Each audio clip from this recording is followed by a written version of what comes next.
If you didn't have this palette back in the day, you weren't that girl. This was the OG Morphe Jaclyn Hill palette. Mine is used and abused and is definitely expired. This was one of my favourite looks I ever did with this palette, and I felt like I wanted to do some colourful eyeshadows today, so this is the vibe we're going to recreate. So obviously had to bring back this palette for the occasion. I went in 2017, but it literally feels like yesterday. Everyone's talking about 2016 makeup. This was 2017 makeup, which I think was the kind of top tier, because that's when we'd done all 2016 vibes and then we'd refined it. We'd nailed it and it was down to a fine art. We're going to prime our eyes with the P. Louise base. If you weren't patting your P. Louise base down before any eye look, you weren't doing your makeup properly. I'm starting off taking a big fluffy brush in this shade Creamsicle. And as you can see, the pigment in this, like one dip and it just blended out like butter. Super creamy, super buttery. And taking this beautiful warm orangey brown, that was the era of warm orangey brown eyeshadows. This is the shade Hunts. And just using that to deepen up my crease. I'm so not used to like window wiping colours back and forward. I don't do that anymore. But like a super warm blend in the crease, it used to be my favourite things. I feel like my old makeup superpowers are defrosting. If you weren't doing an orange crease back in the day, you weren't doing makeup and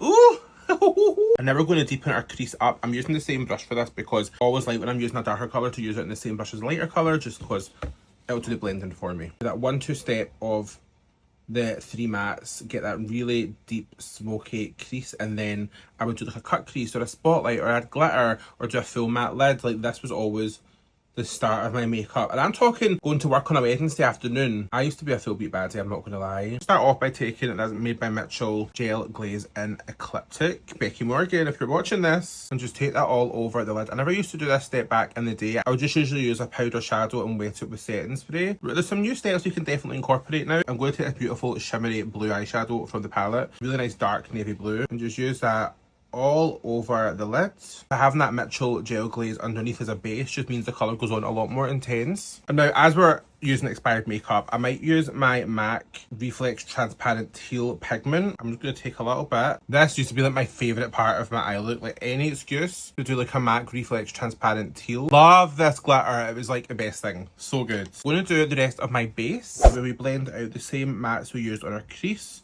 On the lower lash line, it's all going to connect. We've also got a base to grip that down. Pulling that out on the lower lash line just to connect it into the top. And then I'm going to use this Urban Decay Lucid shadow on my inner corner just to really make it pop. I love this kind of iridescent vibe. This was always a real favourite of mine. I'm going to finish my base, lashes. This makeup look has really took me back. Like I'm feeling 2016, 2017 now and all over again, but with a little 2025 skin to just kind of mix things up. Like I love the shimmer on the lids. Is that a look I'm going to wear every day? No, but for a little bit of fun to remind myself I can still blend.